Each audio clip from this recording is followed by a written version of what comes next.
Hello friends and dear student, Sharda Sadan के online YouTube platform पर आपका स्वागत है।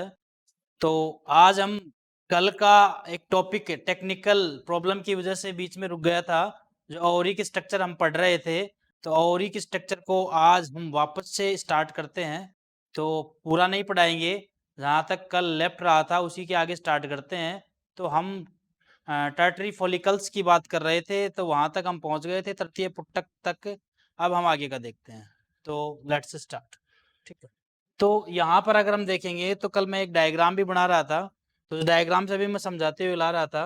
तो अगर आप यहाँ पर देखो तो ये आपका मेडुला पार्ट हुआ, ये आपका मेडुला पार्ट हुआ। कौन सा पार्ट हुआ? मेडुला। अब यहाँ पे देखोगे तो ये जो स्ट्रक्चर है, ये धीरे धीरे धीरे धीरे जैसे प्राइमरी फॉलिकल, प्राथमिक पुट्टक, द्वितीयक पुट्टक, तृतीयक पुट्टक, तृतीयक पुट्टक बनने के बाद ग्राफियन पुट्टक तक आ जाती है। इस चीज को थोड़ा सा अलग करके समझते हैं। देखो, हम बात कर रहे हैं कि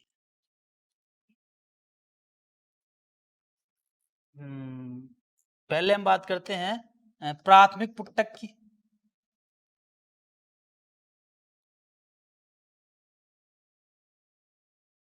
प्राइमरी फॉलिकल की।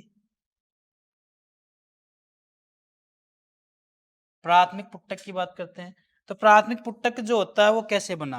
भाई कैसे बनेगा? जो प्रिमोर्डियल जर्म सेल है वो द्विगुणित होती हैं, डिप्लॉयड होती हैं, यानी द्विगुणित होती हैं, डिप्लॉयड होती हैं।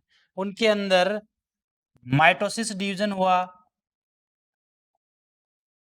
माइटोसिस डिवीजन उनके अंदर लगातार चलता रहा, और माइटोसिस डिवीजन की वजह से बहुत सारी, यानी समसूत्री विभाजन के फलस्वरूप बहुत सारी उगोनिया सेल बन गई। ये जो सेल बनी ये उगोनिया सेल है बच्चों, उगोनिया सेल।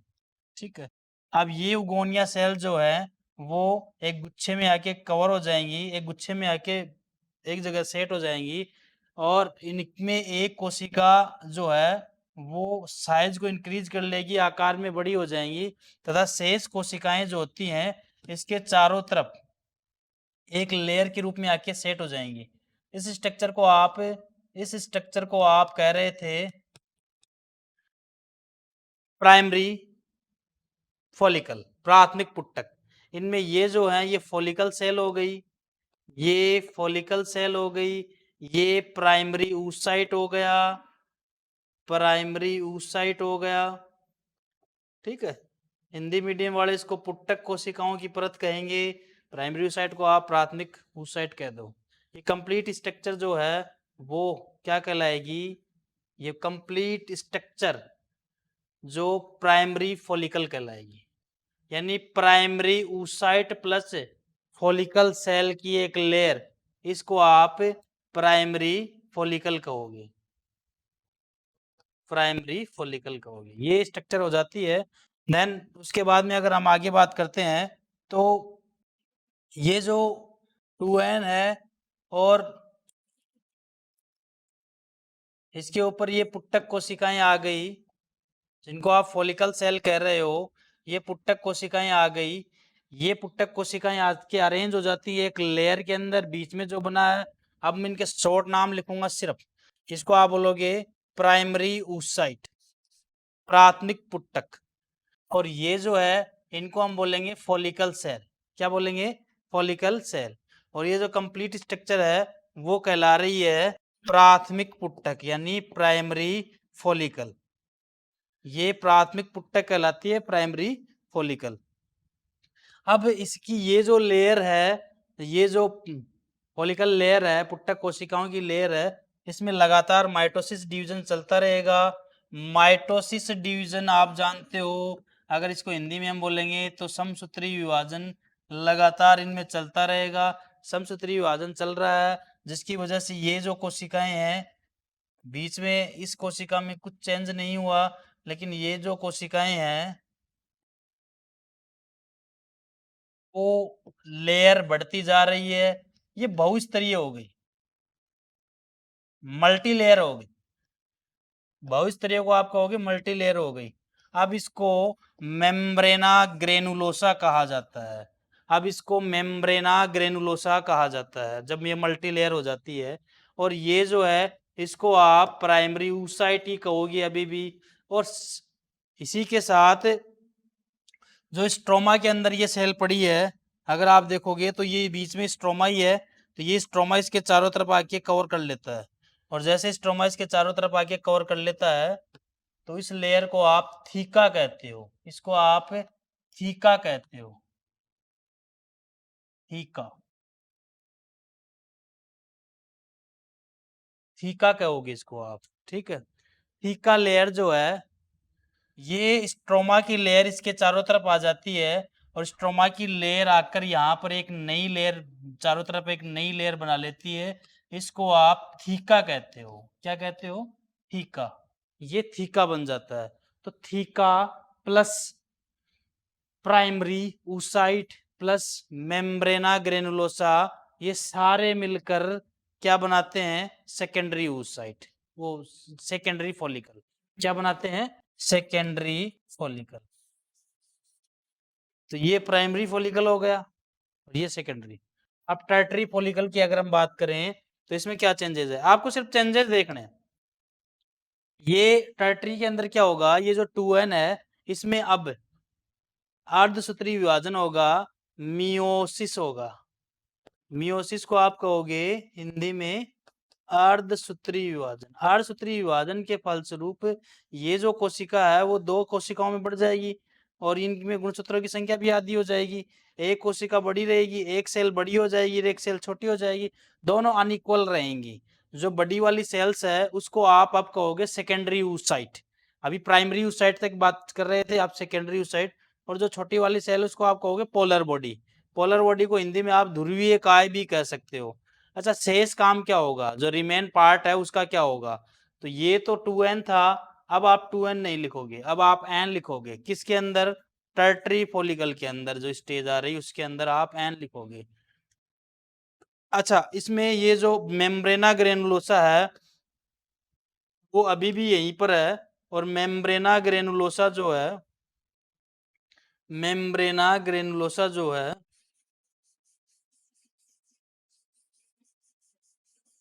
इसके चारों तरफ वैसा का वैसा कवर है, बट मेम्ब्रेना ग्रेनुलोसा और ये बन गया आपका सेकेंडरी oocyte। सेकेंडरी oocyte, द्वितीयक oocyte है मेम्ब्रेना ग्रेनुलोसा तथा सेकेंडरी oocyte के मध्य यानी बीच के अंदर खाली जगह आ जाती है। यानी इनमें क्या होता है कि ये इसको दूर भेज देता है, एक तरीके से ये दूरियां बन जाती है बीच में और इसकी वजह से यहाँ पर एक खाली जगह आ जाती है। इस खाली जगह को आप कहोगे एंट्रम केविटी। हिंदी में भी आप इसको एंट्रम ही लिखोगे, एंट्रम केविटी या एंट्रम गुहा। ये एंट्रम गुहा यहाँ पर बन जाती है। इसके बाद में अगर आप इसमें देखोगे तो ये जो सेकेंडरी oocyte है, सेकेंडरी oocyte में मेम्ब्रेना ग्रेनुलोसा उससे कहीं पे भी जुड़ी हुई नहीं है, लेकिन एक जगह पे जुड़ी हुई होती है, सिर्फ एक जगह पे छोटी संरचना पे। इसको आप डिस्कस पॉलीजीरस कहते हो, डिस्कस पॉलीजीरस, डिस्कस पॉलीजीरस। हिंदी में भी यही याद रखोगे आप, डिस्कस पॉलीजीरस के द्वारा जुड़ी रहती है। ठीक इसी टाइम पर जो थीका था, जो थीका था वो दो भागों में डिवाइड हो जाता है।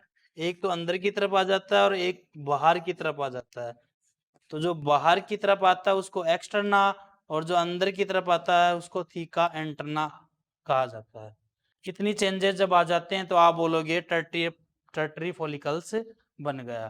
तो क्या क्या चेंजेस हुआ? एंट्रम केविटी बन गई, मेम्ब्रेना ग्रेनुलोसा है, सेकेंडरी oocyte बन गया बाय मियोसिस, अर्धसूत्री विभाजन की वजह से सेकेंडरी oocyte बन गया। दोनों के मेम्ब्रेना ग्रेनुलोसा तथा सेकेंडरी oocyte के मध्य खाली जगह हो गई। खाली जगह होने से एक गुहा बन गई, एक केविटी बन गई जिसको आप एंट्रम केविटी कह रहे हो। इसके अलावा डिस्कस पॉलीजीरस भी बन गया और थीका जो था वो दो परतों में डिवाइड हो गया, एक बाहर की परत और एक अंदर की परत, एक थीका एक्सटर्ना और एक थीका एंटरना, दो परतों में डिवाइड हो गया। इतना सब कुछ बन जाता है तो आप कहोगे ये है टर्टरी फॉलिकल। नेक्स्ट अगर आप बात करते हो तो देखो हम बात करेंगे ग्राफियन फॉलिकल की। ये ग्राफियन पुटक, ये ग्राफियन फॉलिकल लिख रखा है। इसमें क्या हुआ, सेम वो की वो टर्टरी फॉलिकल जो बन गया वो की वो चीजें हैं, बट एक चेंजेज हो गया कि जो सेकेंडरी oocyte था, जो सेकेंडरी oocyte था उसके चारों तरफ, ये एन लगाओगे आप, 2n नहीं लगाओगे, उसके चारों तरफ एक लेयर और बन जाती है। इस लेयर को आप कहते हो जोना पेल्यूसिडा। हिंदी में भी आप यही कहोगे, जोना पेल्यूसिडा, पेल्यूसिडा, जोना पेल्यूसिडा। बस, यानी जो टर्टरी फॉलिकल है, जो तृतीयक पुटक बना, सेम सारी स्ट्रक्चर वो की वो है, थीका भी है, एक्सटर्ना है, इंटरना है, लेकिन सिर्फ क्या हुआ, जो सेकेंडरी oocyte है उसके चारों तरफ एक लेयर बन गई, एक कवरिंग हो गई, एक इनवेलप बन गया, इसको आप जोना पेलिसिडा कह रहे हो। तो वो की वो स्टेज आपको वापस से बना देनी है, बस इसके ऊपर एक जोना पेलिसिडा की कवरिंग दिखा देनी है, बाकी वो का वो स्टेज आपको वापस से बना देना। नेक्स्ट अगर हम बात करते हैं, अगर इसमें इतना कुछ हो जाता है कि यहां से भी जोना पेलिसिडा आ गया, जोना पेलिसिडा आने से ग्राफियन फॉलिकल बन गया आपका। अब क्या होगा, अब देखो ये काम जो चल रहा है ना वो ओवरी के अंदर चल रहा है, अंडाशय के अंदर, और जो मेंस्ट्रुअल साइकिल होती है फीमेल में, मेंस्ट्रुअल साइकिल होती है वो 28 डेज की होती है, 28 दिन की होती है। तो 28 दिन के अंदर कौन कौन सी स्ट्रक्चर यहाँ पर बन रही है हम उसी को स्टडी कर रहे हैं। अब क्या होगा, जो थीका एंटरना बना था इस टाइम पर, थीका एंटरना, इतना काम होने के बाद थीका इंटरना, ये जो स्टेज है वो 13 दिन तक पहुंच जाती है, एक तरह से ऐसे मान लो 13 डेज तक आ जाती है। थीका इंटरना जो है वो यहाँ से एक हार्मोन रिलीज कर देगा जिसका नाम है एस्ट्रोजन, एस्ट्रोजन। थीका इंटरना ये जो बना है, ये इसके अंदर, ये मतलब ये मेम्ब्रेना ग्रेनुलोसा है, मेम्ब्रेना ग्रेनुलोसा में क्या बन रहा है, थीका इंटरना भी है, यहां से एक हार्मोन रिलीज कर देगा जिसको आप क्या कहोगे, एस्ट्रोजन। कौन सा हार्मोन, एस्ट्रोजन हार्मोन जैसे ही रिलीज होगा तो ल्यूटिनाइजिंग हार्मोन का लेवल बढ़ जाएगा, ल्यूटिनाइजिंग हार्मोन का लेवल बढ़ जाता है तो इसको आप एलएच सर्ज कहते हो, एलएच सर्ज कहते हो। ल्यूटिनाइजिंग हार्मोन के बढ़े हुए लेवल को एलएच सर्ज कहा जाता है। ऐसी कंडीशन जब हो जाती है तो एंट्रम कैविटी के अंदर जो फ्लूइड भरा रहता है, एंट्रम गुहा के अंदर जो तरल भरा रहता है वो दबाव डालना स्टार्ट कर देता है, जिसके कारण डिस्कस पोलीजीरस टूट जाता है। ये डिस्कस पोलीजीरस है, ये टूट जाएगा यहाँ से, ये डिस्कस पोलीजीरस टूट जाएगा ज्यादा दबाव के कारण, और सेकेंडरी oocyte इसमें तैरने लग जाएगा एंट्रम कैविटी में, और दबाव बढ़ेगा जिसके कारण ये परतें टूटना स्टार्ट हो जाएंगी यहाँ से, और ये परतें यहाँ से टूटने के कारण जो सेकेंडरी oocyte है वो बाहर आ जाएगा। अब जस्ट इसके पास, ये जनन उपकला के पास रहता है, अंडाशय की जनन उपकला के पास, यानी ओवरी की जर्मिनल एपिथेलियम के पास है। तो जब इन पे दबाव डालता है तो जर्मिनल एपिथेलियम पर भी दबाव पड़ता है जिस कारण वो भी टूट जाती है। तो सेकेंडरी oocyte पहले ग्राफियन फॉलिकल को तोड़ता है, उसके बाद में जर्मिनल एपिथेलियम को तोड़कर बाहर आ जाता है। इस प्रोसेस को आप ओवुलेशन कहते हो भाई, इस प्रोसेस को आप ओवुलेशन कह रहे हो। ये देखो रैप्चर हो गया यहाँ से, और ये सेकेंडरी oocyte जो है वो बाहर आ गया, इसको आप ओवुलेशन यानी अंडोत्सर्ग कहोगे, अंडोत्सर्ग कहोगे। अब ये अंडाणु निकलकर यहाँ से फैलोपियन ट्यूब में आ जाता है, ये फैलोपियन ट्यूब में आ गया।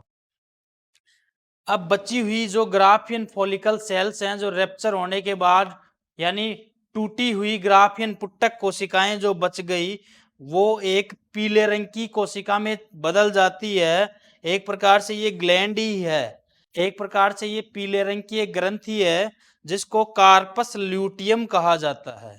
कार्पस ल्यूटियम जो है वो मेंस्ट्रुअल साइकिल को रोक देता है, क्योंकि कार्पस ल्यूटियम जो है वो प्रोजेस्टेरोन हार्मोन को रिलीज करता है। प्रोजेस्टेरोन हार्मोन जब रिलीज होता है तो एस्ट्रोजन हार्मोन का लेवल डाउन हो जाता है, और जब तक प्रोजेस्टेरोन हार्मोन फीमेल्स में निकलता रहेगा तब तक एमसी चालू नहीं रहेगी। एमसी यानी मेंस्ट्रुअल साइकिल है वो कंप्लीटली बंद हो जाती है।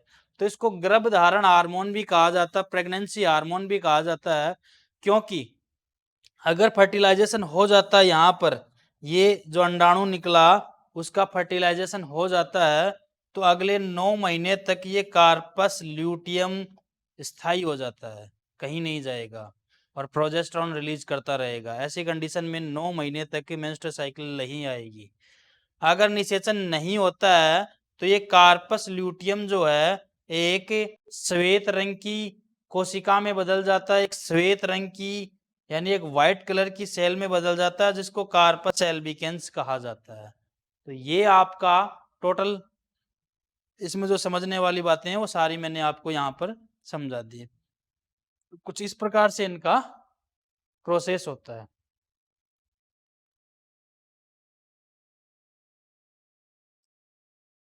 फीमेल सेक्स एसेसरी डक्ट्स की हम बात करें तो देखो यहीं पे आ जाते हैं, मैं यहीं पे बता देता हूँ। कल मैंने थोड़ा सा बता दिया था और बता देता हूँ आपको।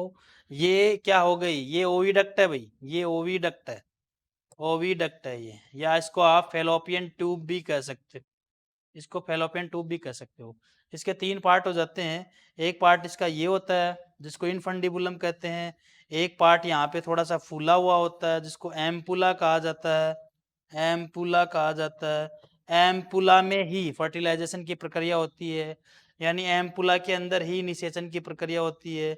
ये जो ऐसे फनल लाइक हो जाता है, कीप नुमा भाग होता है, तो इसको आप इनफंडिबुलम कहते हो। कीप नुमा भाग के अंतिम किनारों पर ऐसे प्रोजेक्शन निकले रहते हैं, ऐसे प्रवर्ध निकले रहते हैं, इनको आप फिम्बरी या झलरी या झालर कहते हैं। ये जब यहाँ से ओवम निकलता है यानी इस अंडाशय से अंडाणु निकलता है तो उसको कैच करने का काम करते हैं। इसके अलावा ये यहाँ पर एक छिद्र होता है जिसको ओस्टियम कहा जाता है, ये एक छिद्र होता है जिसको ओस्टियम कहा जाता है, यहाँ से अंडाणु अंदर चला जाता है, ये कैविटी है। अब इसका ये जो पतला भाग है, इसका पतला भाग ओविडक्ट का या फेलोपियन ट्यूब का या अंडवाहिनी का पतला भाग होता है, उसको संकीर्ण पथ कहते हैं। संकीर्ण पथ या आप इसको स्थमस कह सकते हो। स्थमस आके इसमें खुल जाता है, दोनों ओर की स्थमस आके गर्भाशय में खुल जाते हैं। गर्भाशय की अगर हम बात करें तो गर्भाशय को 3 भागों में बांटा गया। ये इसका ऊपरी भाग होता है जिसको फंडस कहते हैं, ये बीच वाला भाग होता है उसको का या बॉडी कहते हैं, और ये नीचे वाला भाग होता है, ये संकीर्ण पथ होता है, एक तरीके से नैरो मार्ग होता है। सर्विक्स इसी में आता है, यानी तीसरे पार्ट को आप सर्विक्स कह दो, गर्भाशय गिरवा कह दो। ये सर्विक्स है और यहाँ पर ये वेजाइना है। सर्विक्स जो है वो वेजाइना में आकर खुलता है। वेजाइना यहाँ पर एक ट्यूब लाइक स्ट्रक्चर होती है सिर्फ, ठीक है। इसके अलावा गर्भाशय के ऊपर हम और बात करते हैं। गर्भाशय के अंदर 3 लेयर पाई जाती है, यानी यूट्रस के अंदर 3 लेयर होती हैं। सबसे बाहर की लेयर जो होती है उसको पेरीमिट्रियम कहा जाता है, पेरीमिट्रियम कहा जाता है। बीच वाली जो लेयर होती है इसको मायोमिट्रियम कहा जाता है, और थर्ड लेयर होती है इसको एंडोमिट्रियम कहा जाता है। हिंदी वाले बच्चे भी इसको सिर्फ इंग्लिश में याद रखेंगे क्योंकि कॉमनली यही पूछा जाता है, पेरीमिट्रियम, मायोमिट्रियम, एंडोमिट्रियम। पेरीमिट्रियम जो है बाहर की लेयर, ये प्रोटेक्शन का काम करती है। मायोमिट्रियम जो होती है वो कॉन्ट्रैक्ट करवाती है, कॉन्ट्रैक्शन करवाती है। और ये जो एंडोमिट्रियम होती है यहाँ पर इम्प्लांटेशन होता है और एम्ब्रियो का डेवलपमेंट यहीं पर होता है। यहाँ तक बात आ जाती है। इसके बाद में हम बात करेंगे कि ये जो सर्विक्स है, देखो सर्विक्स जो होता है वो एक तरीके से बंद होता है, और इस पे जो मसल्स होती हैं वो ये काम करती है कि ऊपर, यानी जब एम्ब्रियो का डेवलपमेंट हो जाता है, बच्चा बन जाता है, भ्रूण का परिवर्तन हो जाता है, तो उसको नीचे नहीं आने देता, खिसकने नहीं देता। योनि जो है, फीमेल्स के अंदर जो योनि है वो 7 से 8 सेंटीमीटर लॉन्ग होती है। याद रहे 7 से 8 सेंटीमीटर। योनि एक ट्यूब जैसी होती है। एक योनि आउटर ऑर्गन्स नहीं है, बाहर से फीमेल्स के अंदर ये एक्सपोज होने वाला ऑर्गन नहीं है, ये ट्यूब लाइक स्ट्रक्चर है। जो बाहर से एक्सपोज होते हैं उनको जेनिटिलिया कहा जाता है, उनको जेनिटिलिया कहा जाता है। 8 सेंटीमीटर लॉन्ग होती है। योनि में किसी प्रकार की कोई ग्रंथि नहीं पाई जाती, यानी योनि के अंदर, वेजाइना के अंदर जो ग्लैंड्स हैं वो अब्सेंट रहती हैं। किसी प्रकार की कोई ग्लैंड्स नहीं होती वेजाइना में। क्लियर? यहां पर एक बात और बताओगे आप कि देखो इसकी जो ये वाल है, वाल की जो कोशिकाएं हैं यहाँ पे ग्लाइकोजन होता है। और एक नेचुरली एक बैक्टीरिया आता है जिसका नाम याद रखना, लैक्टोबैसिलस एसिडोफिलस भी बोल सकते हो आप। कौन सी प्रजाति में? Lactobacillus acidophilus. ये यहाँ पे आता है जनन काल के दौरान, जब प्रेग्नेंट रहती है फीमेल उस टाइम पे, और कॉमन भी रहता है ये। और ये ग्लाइकोजन को फीड करता है, ग्लाइकोजन को खाता है, जिसके कारण जो लैक्टिक एसिड बनता है, यानी ये लैक्टोबैसिलस जीवाणु योनि में प्रेजेंट ग्लाइकोजन का भक्षण करके लैक्टिक अम्ल का निर्माण करता है। लैक्टिक अम्ल के निर्माण के कारण योनि का जो पीएच है, वेजाइना का जो पीएच है, वो 4 से 5 हो जाता है। जो पीएच है वो 4 से 5 हो जाता है। ऐसी कंडीशन में ये एसिडिक नेचर हो जाता है। एसिडिक नेचर में इन्फेक्शन होने की संभावनाएं न के बराबर हो जाती है। तो योनि खुद की अपने आप की खुद ही सुरक्षा कर रही है, कोई इसमें बाहर से कोई प्रोटेक्शन की कोई चीज लेने की कोई आवश्यकता नहीं है, ये नेचुरल हो गया। इसके अलावा योनि द्वार जो होता है, वेजाइना का जो माउथ होता है, उस पर एक लेयर पाई जाती है जिसको आप हाइमन की लेयर कहते हो। यहाँ पे एक लेयर पाई जाती है, इसको आप हाइमन की लेयर कहते हैं। हिंदी वाले इसको योनि छद, हाइमन की लेयर याद रखो। वैसे रीजन ये है क्योंकि आप जहाँ पे भी सर्च करोगे आपको हाइमन की लेयर मिलेगी, योनि छद जैसे वर्ड आपको नहीं मिलेंगे। हाइमन की लेयर होती है। ये हाइमन की लेयर, हाइमन की ये जो लेयर है, ये अपूर्ण रूप से यानी कंप्लीटली नहीं ढककर रखती, प्रॉपर रूप से इसको ढककर नहीं रखती योनि के द्वार को। और हाइमन की जो लेयर है वो इंटरकोर्स के दौरान, लैंगिक संपर्क के दौरान, तेज भागने से, अचानक कूदने से, एथलीट वगैरह होते हैं, घुड़सवारी से फीमेल के अंदर ये टूट जाती है। तो दो कारणों से टूटती हाइमन की लेयर। एक कारण तो होता है लैंगिक संपर्क, फिजिकल कांटेक्ट, और एक कारण इसका होता है कि फिजिकल एक्सरसाइज। दो कारणों से ये टूटती है। ठीक है, तो ये भी आप याद रखेंगे। ठीक है। अच्छा, इसमें यह भी होता है कि ये बात भी मैं आपको बता दूं कि जो वर्जिन होती हैं उनके अंदर हाइमन की लेयर का होना या न होना ये कोई सिग्नल नहीं है, कोई सूचक नहीं है कि भाई हाइमन की लेयर जो है वो सिर्फ वर्जिन में पाई जाती है। क्योंकि मैंने इसके कारण और भी बताया आपको टूटने के। इसके कारण घुड़सवारी से है, साइकिलिंग करने से है, तो ये हाइमन की लेयर टूट जाती है। नेक्स्ट अगर हम बात करें तो आपके ये 3 पार्ट्स हो जाते हैं, fallopian tube, uterus, vagina. Next अगर हम बात करें तो हम बात करेंगे बार्थोलिन ग्लैंड्स पे। तो बार्थोलिन ग्लैंड्स है और उसके बाद में ममरी ग्लैंड्स है। ठीक है, ये ममरी ग्लैंड्स हमें ब्रेस्ट के अंदर समझनी है। तो ममरी ग्लैंड क्या होती है और बार्थोलिन ग्लैंड्स क्या होती है?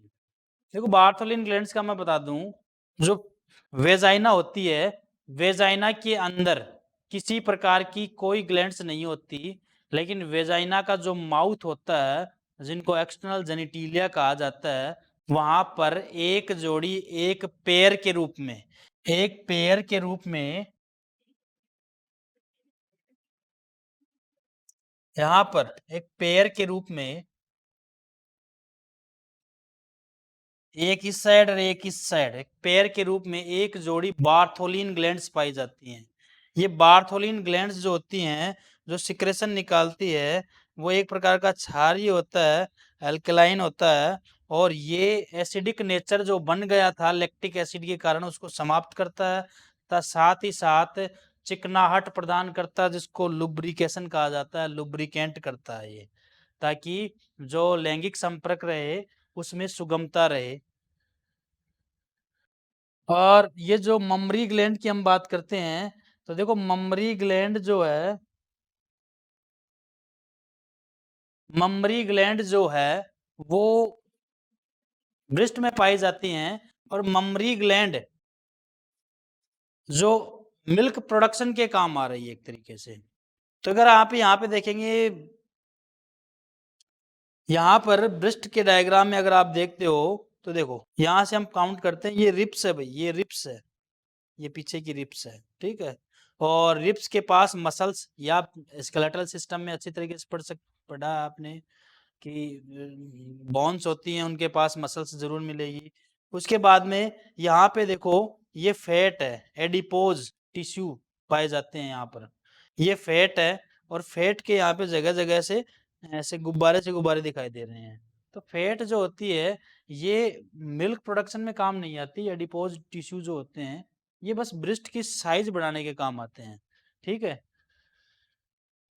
यहाँ पर अगर आप देखो, तो देखो यहाँ पर अंगूर के गुच्छों के समान, अच्छा यहाँ पर पहले अंगूर के गुच्छों को छोड़ो, आप पहले ये याद रखोगे कि जो ममरी ग्लैंड है वो डायरेक्ट नहीं होती, पहले जो ब्रेस्ट होते हैं, जो स्तन होते हैं, स्तनों के अंदर छोटे छोटे कोष्ठक होते हैं 15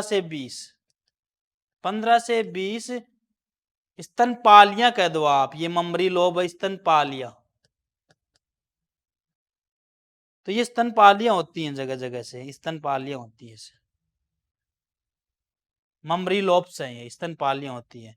इन पालियों के अंदर ये छोटी छोटी कुपिकाएं होती हैं, एक तरीके से ये छोटी छोटी अंगूर के गुच्छों के समान ये कुपिकाएं होती हैं, एल्वियोलिस आती है ये। इनमें मिल्क प्रोडक्शन का काम होता है with the help of the hormone, direct नहीं हो सकता, हार्मोन की हेल्प यहाँ पर रहती है। और अगर देखा जाए तो कौन सा हार्मोन यहाँ पे बहुत ज्यादा रेस्पॉन्सिबल होता है, वैसे ऑक्सीटोसिन होते हैं, वैसे मुख्य रूप से जो होगा वो प्रोलैक्टिन हार्मोन,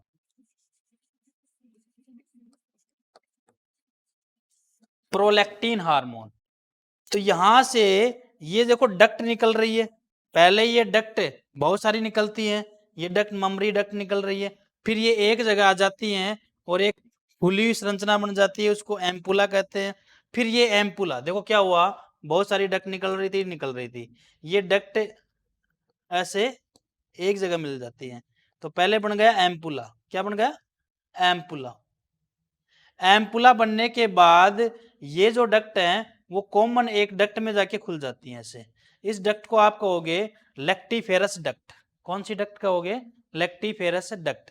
मैं हिंदी में बता देता हूँ, ये स्तन कुपिकाएं हैं, पहले सबसे पहले वर्षण, ओ सॉरी यहाँ पे वर्षण का नाम आ गया, हम बात कर रहे हैं स्तन ग्रंथियों की। यहाँ पे स्तन पालियां होती हैं, 15 से 20 स्तन पालियां होती हैं, उनमें अंगूर के गुच्छों के समान कुपिकाएं होती हैं, कुपिकाओं में दुग्ध निर्माण की प्रक्रिया हो रही है, फिर वो छोटी छोटी नलिकाएं दुग्ध नलिकाओं द्वारा अपने दुग्ध को बाहर स्राव करती है, ये छोटी छोटी नलिकाएं आपस में आकर एम्पुला का निर्माण करते हैं, और एम्पुला जगह जगह जब इकट्ठे हो जाते हैं तो आपस में मिलकर लेक्टिफेरस डक्ट का निर्माण करते हैं, दुग्ध वाहिनी का निर्माण करते हैं एक प्रकार से, और दुग्ध वाहिनी आगे आके निप्पल में खुल जाती है।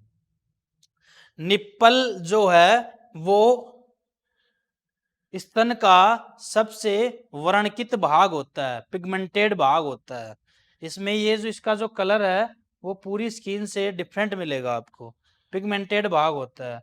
स्तन के अंदर ये जो निप्पल होता है, इस निप्पल में 0.5 mm के 15 से 20 छिद्र पाए जाते हैं जिनसे दूध का स्राव होता है, दुग्ध का श्रावण होता है। 15 से 20 0.5 mm के छिद्र होते हैं। एक छिद्र नहीं होता है, कभी आप बोलो एक ही छिद्र होता है इसमें दूध निकलने के लिए, एक छिद्र नहीं होता है, एक पोर नहीं होता है, 15 से 20 होते हैं 0.5 mm के छोटे छोटे। ठीक है, तो इतनी बातें हम इस पे कर लेते हैं। ये एक बार थोड़ा सा पढ़ लो, इंग्लिश मीडियम वालों के लिए थोड़ा सा और अच्छा रहेगा, डाल दिया है तो देखो। On both side of vaginal opening A bean shaped gland situated on labia majora. ये लेबिया मेजोरा क्या है ये मैं बताऊंगा आपको। लेबिया मेजोरा यानी ये बोल रहा है कि बोथ साइड, तो एक पैर में हो गई कौन, बार्थोलिन ग्रंथियां। These are Bartholin glands. काम देख लो, एक जो फ्लूइड निकालती है वो कैसा होगा, एल्कलाइन एंड लुब्रिकेटिंग करेगा। क्या करेगा, लुब्रिकेटिंग करेगा। ठीक है, जो मॉइस्ट बनाए रखता है और सेक्सुअल इंटरकोर्स के अंदर जो एक प्रकार से फैसिलिटी देता है, सुगमता प्रदान करता है। ठीक है, ममरी ग्लैंड में यहाँ पे आप पढ़ोगे तो ये जो ममरी ग्लैंड है वो ब्रेस्ट से स्टार्ट होती है to develop at the age of the puberty. यानी प्यूबर्टी जो होती है यौनावस्था से ही स्तनों का निर्माण स्टार्ट हो जाता है और ममरी ग्लैंड बन भी जाती है। लेकिन ममरी ग्लैंड में जो दूध है वो कब बनता है, जो दूध है वो बनेगा जब फीमेल प्रेग्नेंट हो जाती है तो 5वें महीने में प्रोलैक्टिन हार्मोन अपना प्रोडक्शन स्टार्ट कर देता है और बच्चे के पैदा होने के बाद 24 घंटों के अंदर दुग्ध वाहिनियों में दुग्ध आ जाता है। Mammary gland are accessory organs of female reproductive system. One pair of mammary glands are present in women. The mammary glands that produce and secrete milk. ठीक है, characteristics of the female mammals। यानी ये एक पहचान हो गई किसकी, स्तनधारियों में मादाओं की एक पहचान है। स्तनधारियों में मादाओं की एक पहचान है, मैमल्स की एक पहचान है कि उनके अंदर ममरी ग्लैंड पाई जाती है। अगर आपसे पूछा जाए कि मैमल्स की एक पहचान बताइए तो आप बताओगे कि उनमें ममरी ग्लैंड है, स्तन ग्रंथियां होती हैं। Each mammary glands is composed of 15 to 20 mammary lobes divide by adipose tissues. इनमें बीच बीच में कौन से टिश्यू होते हैं, adipose. The amount of adipose tissue determines the size and the shape of the breast, but has nothing to do with the ability of the milk production। यानी ये इनके पास ऐसी कोई एबिलिटी नहीं होती है कि वो मिल्क को प्रोड्यूस करे। इनके पास एबिलिटी होती है, it is the increase the size of the breast, ये ब्रेस्ट के साइज को इंक्रीज करे। Several mammary ducts join to form a wider mammary ducts join to form a wider mammary ampulla। पहले duct बनी, फिर ampulla बना, फिर वो लेक्टिपेरस ट्यूबल्स में आके ओपन हो जाती है। Growth and function of mammary glands is control by, ये आपको याद रखना थोड़ा सा, सोमेटाट्रोपिन। कौन कौन से हार्मोन हो गए, ठीक है, somatotropin, prolactin is the important hormone. ठीक है, एस्ट्रोजन भी है, प्रोजेस्ट्रॉन भी काम आ रहा है, ऑक्सीटोसिन है। ये कब आएंगे सारे, में ये जो आगे की जो प्रोसेस रहेगी एक, जो जिसको आप बोलोगे कि जो मिल्क है वो बाहर कैसे निकल रहा है, यानी उसका प्रोडक्शन कैसे हो रहा है, उसमें एक आए, ये सारी हार्मोन्स के बारे में आ जाएगा। मिल्क कंटेन, अच्छा अब ये पूछ लिया जाए मिल्क के अंदर क्या क्या होता है। एक प्रकार से माता का दूध नवजात शिशु के लिए सब कुछ होता है। 6 महीने तक नवजात शिशु को पानी भी नहीं पिलाया जाता है, तो ऐसा उस दूध में क्या होता है, फैट होती है, लैक्टोज भी होता है, कैसीन प्रोटीन भी होती है ताकि उसके पच जाए वो, लाइसोजाइम भी होता है बैक्टीरिया से सुरक्षा करने के लिए, कैल्शियम है, विटामिन है, इंपॉर्टेंट इम्यूनोग्लोबिन्स यानी कुछ एंटीबॉडी भी प्रेजेंट होते हैं लाइक आईजीए। कौन सी एंटीबॉडी, आईजीए। ठीक है, mother milk is a complete food for the neonatal and it develops immunity the child. यानी नवजात शिशु के लिए ये सारी चीजें मतलब इस मिल्क में सब कुछ मिल जाएगा जो नवजात शिशु को चाहिए। बाहर से उसको प्रोटीन लेने की आवश्यकता नहीं है, बाहर उसको विटामिन लेने की आवश्यकता नहीं है, कुछ ऐसी कोई भी सप्लीमेंट नहीं है जो वो बाहर से ले। तो एक प्रकार से कंप्लीट फीड होता है उसके लिए। ठीक है। ये फीमेल सेक्स एक्सेसरी ग्लैंड्स के अंदर हम एक्सटर्नल जेनेटिलिया जो है, मॉन्स प्यूबिस है, लेबिया मेजोरा है, माइनोरा है, क्लाइटोरिस है, वेस्टिबुल्स ऑर्गन्स है, ये 5 ऑर्गन्स जो होते हैं इसके अंदर प्रेजेंट रहते हैं। ठीक है। और जो बार्थोलिन ग्लैंड्स होती है वो यहीं पर इन लेबिया के अंदर ही प्रेजेंट रहती है। अच्छा, हिंदी मीडियम वाले बच्चों के लिए ये नोट्स शेयर किए गए हैं, तो आप इनको अच्छे से देख लें और समझ में आ जाएगा तो ठीक है। बाकी डिस्क्रिप्शन में हम इसकी पीपीटी के डाल देंगे नोट्स आपको, आप डाउनलोड कर लेना प्रॉपरली। और इससे करते हो तो आप इससे कर लेना, मैं एक एक निकाल रहा हूँ, आराम से देख लेना, कर लेना। तो नोट्स आपको शेयर कर दिए गए हैं, बाकी डिस्क्रिप्शन में भी डाल दिए गए हैं, आप उन्हें वहाँ से डाउनलोड कर सकते हो। तो आज के लिए आपका टॉपिक यहीं पे कंप्लीट होता है। Thank you so much.